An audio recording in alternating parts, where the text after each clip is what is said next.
खाद की कमी देखी जा रही है। अब खबरों में बात करेंगे रतलाम की, जहां पर जिले की कृषि उपज मंडी में खाद के लिए किसानों की लंबी कतारें थम नहीं रही हैं। हालात यह है कि कड़ाके की ठंड में किसान रात से ही मंडी के बाहर लाइन में खड़े हैं। किसी को टोकन मिला तो कई किसान सुबह तक इंतजार करने के बाद भी खाली हाथ लौटने के लिए मजबूर हैं। मंडी में रोजाना 70 से 80 टोकन ही बांटे जाते हैं, जबकि किसानों की संख्या कई गुना ज्यादा होती है। कई किसान सिर्फ टोकन ना मिलने की वजह से अगले दिन वापस बुला लिए जाते हैं। किसानों की मांग है कि गांव की सोसाइटी में ही पर्याप्त खाद उपलब्ध कराया जाए, ताकि उन्हें लंबी दूरी तय कर लाइन में खड़े होने की मजबूरी से राहत मिले। एक तरफ खाद की कालाबाजारी हो रही है और दूसरी तरफ किसान खाद के लिए परेशान हो रहा है।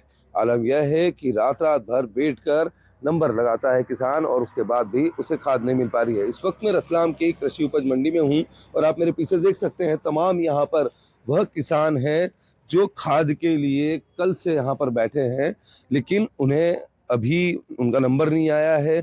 जो खाद वितरण केंद्र है वो अपने तय समय पर ही खुलेगा। कहाँ से आए हो? ललकोई से। कितना दूर है ये? सब है 15-16 किलोमीटर। हाँ। कब आए थे आप यहाँ पर?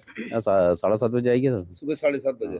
तो कितनी खाद मिल रही है, क्या है? सब ये तो नंबर लग गया था सब, में तो बाद में आया सर। नंबर टोकन मटी गया सब। हाँ। अभी मिले या नहीं मिले बैठे हाँ यहाँ। अब मिले या नहीं मिले? हाँ सर। हाँ हाँ। भैया आपका क्या नाम है? बंसीलाल गामड़ है सर। मेरा बंसीलाल जी, कब से बैठे हो यहाँ पर? मैं 2 बजे का बैठा हूँ सर। रात को 2 बजे? रात के 2 बजे। वो इतनी ठंड हो रही है। हाँ। मेरा गांव यहाँ से 30 किलोमीटर दूर है मेरा गांव। हाँ, बम्बोरी। हाँ। तो ठंड में इतनी दूर से आप यहाँ पर? 2 बजे आया सर, वहाँ से 2 बजे निकला, मैं 3 बजे यहाँ आया सर। हाँ, ठंड में भी। ठंड में ये कम्बल वगैरह आप ही लेकर आए हो? हाँ, मैं। तो देखिए आप बिल्कुल ये क्या नाम था आपका? बंसीलाल गामड़। बंसीलाल जी हैं, जिनका यहाँ पर आप सामान देखें, ये सामान यह लेकर आए हैं और पूरी रात इन्होंने यहीं बिताई है। कितनी परेशानी हो रही है? खाद की किल्लत हो रही है? खूब परेशानी हो रही है। खूब परेशानी हो रही है। अगर यहाँ नहीं मिलता है तो फिर बाहर से खरीदना पड़ता है। तो कितना महंगा पड़ जाता है? 500 रुपया बोरी।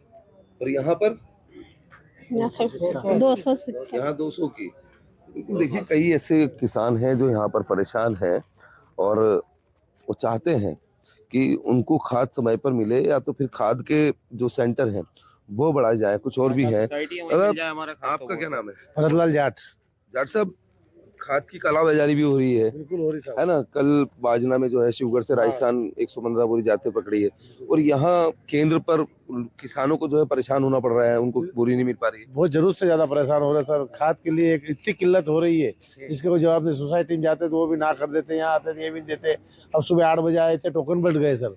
अब बैठे रहेंगे यहाँ, देंगे तो ठीक है, नहीं तो घर चले जाएंगे। जो सोसाइटियां हैं जो ग्रामीण पंचायतों में भी है, वहां पर खाद वितरण केंद्र बना दिए जाए, जिससे कि इनको समस्याओं का सामना न करना पड़े। साथ ही जो इनके प्रशासन से इनकी मांग भी है कि जो कालाबाजारी खाद को लेकर कर रहे हैं उसके ऊपर सख्त कार्रवाई की जाए, ताकि इनको समय पर खाद भी मिल सके। रतलाम से साजिद खान, NDTV। और खबर कवर्धा से है, जहां पर जिला अस्पताल में नवजात बच्चे की मौत का मामला सामने आया है। परिजनों ने अस्पताल पर लापरवाही के आरोप लगाए हैं। जिला अस्पताल के बाहर धरने पर बैठे हैं परिजन। आपको बता दें, परिजनों के साथ ही कांग्रेस के कार्यकर्ता भी धरने पर बैठे। तो देखिए, 2 दिन पहले अस्पताल में जिस तरह से महिला का प्रसव हुआ था, और अब परिजनों की ओर से अस्पताल पर गंभीर आरोप लगाए जा रहे हैं। जिला अस्पताल की लापरवाही बताई जा रही है। इसी लापरवाही की वजह से नवजात की मौत हुई है। इसी को लेकर, इस घटना को लेकर अब परिजनों की ओर से गुस्सा। अस्पताल के बाहर देखिए आप किस तरह से यहां पर प्रदर्शन किया गया है, नारेबाजी की गई है और इस धरने पर अब कांग्रेस भी साथ दे रही है। हमारा बच्चा आज हमारे साथ हुआ है, वो कल किसी के साथ ना हो। ये डॉक्टर की लापरवाही के कारण हुए सब है। हमारे जब बच्चे का जान चले गए। डॉक्टर ड्यूटी पे नहीं थे। खामियाजा ये कि बच्चे को अपनी जान गंवानी पड़ गई। बच्चे का पूरा शरीर जो है वो नीला पड़ गया और इलाज के लिए परिवार वाले बच्चे को लेकर घूमते रहे, लेकिन वहाँ के जो स्टाफ वाले थे वो कभी पर्ची कटवाने का बहाना करते थे, तो कभी डॉक्टर को बहाना करते थे या दवाई लेने का बहाना करते थे। कुल मिला के ये पूरी सोची समझी साजिश थी। यहाँ पर जो है लेबर वार्ड में भर्ती थी और इस दौरान बच्चे को डॉक्टरों के द्वारा देखा गया ओपीडी में देखा गया और एसएनसी में देखा गया और डॉक्टर जो बच्चा स्वस्थ था। रात में बच्चे को उसके मदर के द्वारा फीडिंग दूध पिलाया गया है ना, और उसके बाद जो है उसको सुबह 6 बजे के लगभग उसको एसएनसी लाया गया। जब एसएनसी में देखे वहां के डॉक्टर तो पहले से मृत था वो।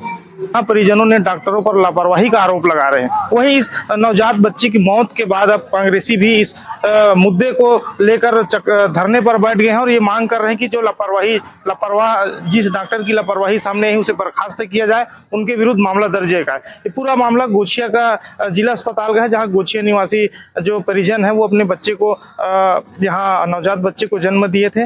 उसके जन्म के 2 दिन बाद ही नवजात बच्चे का जो है मौत हो गया। वहीं इस पूरे मामले में डॉक्टर का यह कहना है कि बच्चे को जो है उसकी माँ दूध पिलाई थी, उसके बाद दूध पिलाने के बाद बच्चे को जो है अचानक तबीयत बिगड़ी है, इसके बाद बच्चा जो है मृत हो गया। वहीं इस पूरे मामले में जांच भी किया जा रहा है आखिर ऐसा क्यों हुआ।